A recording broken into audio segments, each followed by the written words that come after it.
firman Tuhan, cerita tentang firman Tuhan. Mari kita kembali bersatu di dalam doa. Mari kita berdoa. Bapa di surga, kami bersyukur pada pagi hari ini. Jikalau Engkau masih memberikan kami kekuatan dan kesehatan, bahkan Engkau memberikan kami kekuatan untuk memuji dan memuliakan nama-Mu. Bapa di surga, saat ini tiba saatnya kami mendengarkan dan merenungkan firman Tuhan.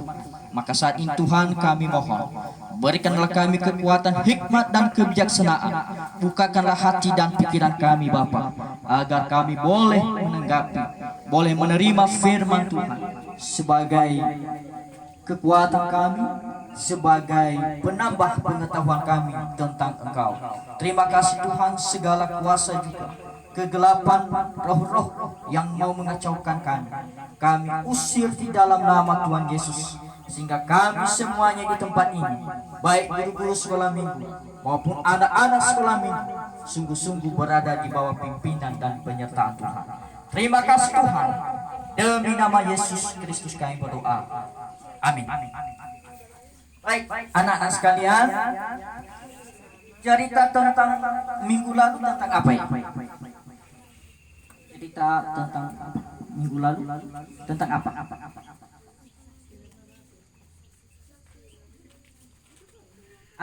Ada yang semua sudah hadir. Ada siapa yang hadir minggu lalu? Ada kebaktian sekolah minggu? Minggu lalu ada. Siapa yang hadir? Yang hadir? Kenapa? Kok satu-satu? Siapa yang hadir? Muncul tangan. Oke. Yang hadir salah satu, turunkan tangan. Salah satu, apa cerita firman Tuhan minggu lalu? Tentang apa? Saksi-saksi iman, itu dari Ibrani ya. Ini luar biasa. Siapa salah satu tokoh saksi iman? Salah satu tokoh yang disebutkan, dia adalah salah satu saksi iman. Siapa yang tahu? Abraham. Siapa lagi? Ada tadi, ada yang sebutkan. Abel. Siapa lagi ada? Banyak ya.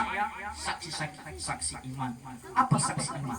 Mereka menyaksikan tentang bahwa Allah itu karena ada orang yang percaya, yang mengakui bahwa Allah itu tidak ada. Kenapa mereka katakan Allah itu tidak ada? Karena mereka tidak bisa melihat. Menurut mereka Allah itu harus bisa dipegang. Oh, ini Allah. Tapi tanpa kita memegang, tanpa kita melihat, Allah itu tetap ada. Kenapa kita tidak bisa melihat Allah? Karena Dia adalah Allah dalam bentuk roh kudus, dalam bentuk roh. Dia juga adalah roh kudus, bukan roh kuda ya, tapi roh kudus, bukan roh kuda. Nah, adik-adik, itu adalah tentang saksi-saksi iman. Tetapi pada hari ini kita berbicara tentang sejarah bagaimana Allah menyelamatkan umat. Bagaimana Allah menebus umatnya. Nah, itu berawal dari sejarah bangsa Israel. Dengar bangsa Israel. Dengar bangsa Israel. Nah, misalnya itu yang orang Yahudi sekarang itu, yang perang-perang itu. Tahu? Nah, itu bangsa Israel.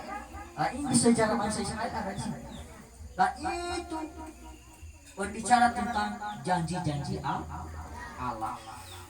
Kenapa Allah berjanji? Karena pada awalnya Allah menciptakan Adam dan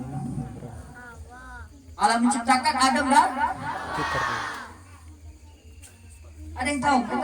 Baca Alkitab. Harus baca Alkitab yang mulai dari Kejadian. Ketika Allah menciptakan Adam dan Hawa, laki-laki yang besar dan perempuan besar, Dia katakan, makanlah semua tumbuh-tumbuhan, ya, makanlah dan peliharalah, berkuasalah atas segala sesuatu. Tetapi ada satu perintah Tuhan, jangan makan buah di tengah-tengah taman, nanti kamu mati. Tapi Adam dan Hawa sudah mati. Sudah mati belum. Tapi Tuhan katakan kamu mah. Tapi ketika mereka makan, mereka belum mati. Jadi maksudnya apa? Mati secara rohani.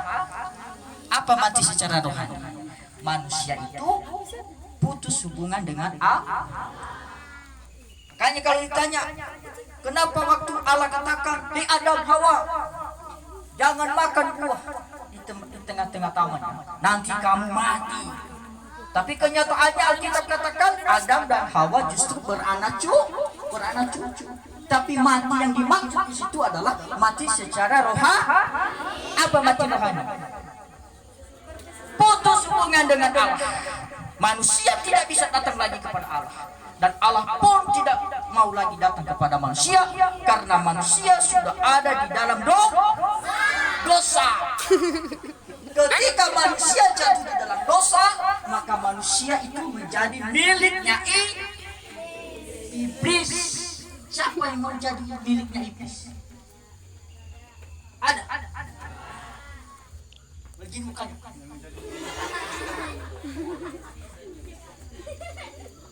Jelek kan? Jelek apa ganteng?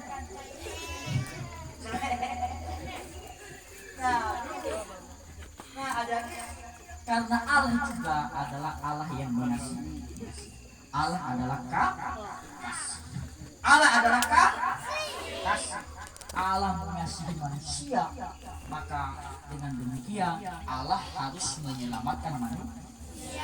Allah tidak mau kalau manusia itu menjadi miliknya iblis. Nah, karena Allah tidak mau, maka Allah itu berjanji suatu saat nanti aku akan menyelamatkan manusia ini. Tetapi tidak semua. Kenapa? Tidak semua. Itu bergantung kepada Allah. Tapi salah satunya bahwa kenapa tidak semua? Karena tidak semua juga manusia itu percaya. Ada yang tidak percaya Allah itu ada, bahkan tidak percaya tentang siapa Yesus Kristus. Makanya siapa yang tidak percaya Yesus, dia tidak diselamatkan. Siapa yang tidak mau diselamatkan? Ada yang tidak mau diselamatkan? Mau diselamatkan? Mau ya? Harus mau. Karena kenapa? Kalau tidak diselamatkan, berarti kita ini jadi miliknya iblis. Dan ujung-ujungnya setelah menjadi miliknya iblis, maka kita menjadi isi neraka. Mau jadi isi neraka?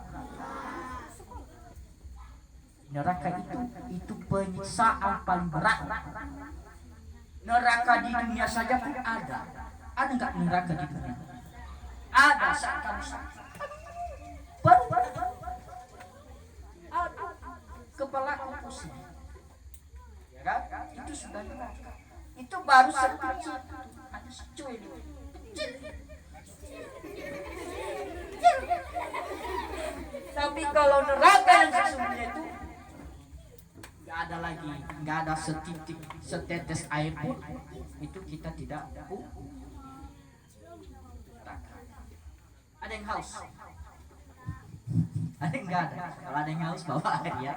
Nah, ada setelah itu maka Allah pun berjanji akan menyelamatkan umat. Tapi itu lama prosesnya. Masuk ke zaman Nuh, setelah zaman Nuh masuk lagi ke zaman Abraham, setelah zaman Abraham masuk lagi ke zaman Ishak, Yakub, dan kemudian setelah Yakub, maka disitulah ada 12 anak Yakub. Iya ya, ada 12. Akhirnya terdirilah 12 suku. Nah, ke-12 suku ini ternyata mereka ini menjadi budak di tanah Mesir. Pernah dengar cerita tentang itu? Nah, disitulah bangsa Israel ditindas sama bangsa Mesir. Nah, siapa raja pada waktu itu? Siapa? Firaun. Itu raja Mesir pada waktu itu. Memang ada dua raja Firaun. Firaun pertama yang senang dengan Yusuf pada waktu itu sudah meninggal. Nah, Ketika raja yang pertama ini meninggal, maka timbul lagi raja yang kedua, tetapi selalu diberi nama Firaun. Memang itu tradisi mereka. Kenapa Firaun pertama, ada lagi Firaun? Itu memang tradisi bagi orang Mesir. Tetap namanya Firaun. Nah, adik-adik, dari perjalanan itulah bangsa Israel juga setelah di tanah Mesir, mereka jadi budak. Orang Mesir tahu jadi budak. Bagaimana ciri-ciri orang jadi budak? Mereka diberikan pekerjaan sehari. Kalau bisa tidak dikasih makan. Pernah tidak dikasih makan? Tidak. Mau tidak dikasih makan? Adik tidak dikasih makan. Kira-kira kalau sudah makan, kira-kira kalau belum makan gimana? Punya tenaga apa enggak? Enggak punya tenaga lagi. Kenapa? Mereka sudah disiksa. Setelah dipekerjakan lagi, mereka dipuk. Kerjakan itu. Makan terus. Mau dijadikan seperti jadi seperti itu. Mau dibuat kayak gitu. Enggak mau kan? Kamu duduk saja. Apa Tuhan? Kerja. Capek kan? Bagaimana perasaan? Saya sekarang. Ternyata umat ini hidup di dalam pergurakan. Coba bayangkan. Siapa yang bisa menyelamatkan mereka? Tidak ada sama sekali. Hanya Tuhan saja yang bisa menyelamatkan bangsa Israel. Seperti itu juga hidup kita sekarang.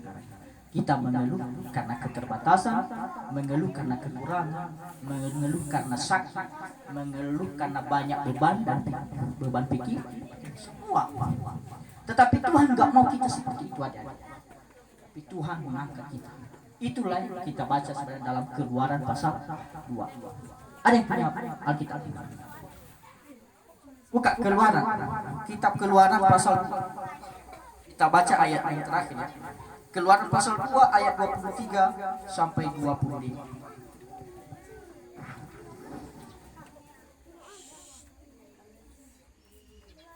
Coba siapa yang membaca? Siapa yang membaca? Siapa yang membaca? Siapa yang membaca? Nih. Keluaran. Tahu kitab Keluaran? Baca. Siapa yang membaca? Ayo baca. Keluaran pasal 2 ayat 23 sampai 25.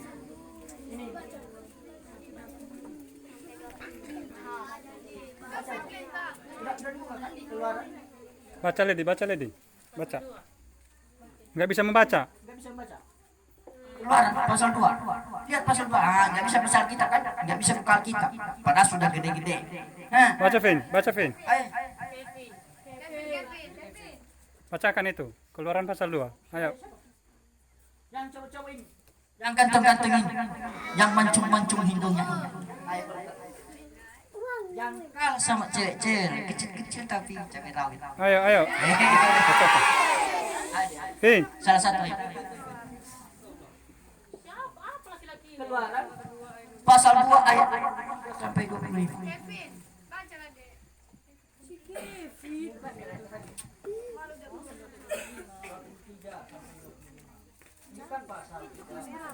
Ingat Stephen aja. Ada Alkitabmu. Stephen aja. Oh ini dicatat.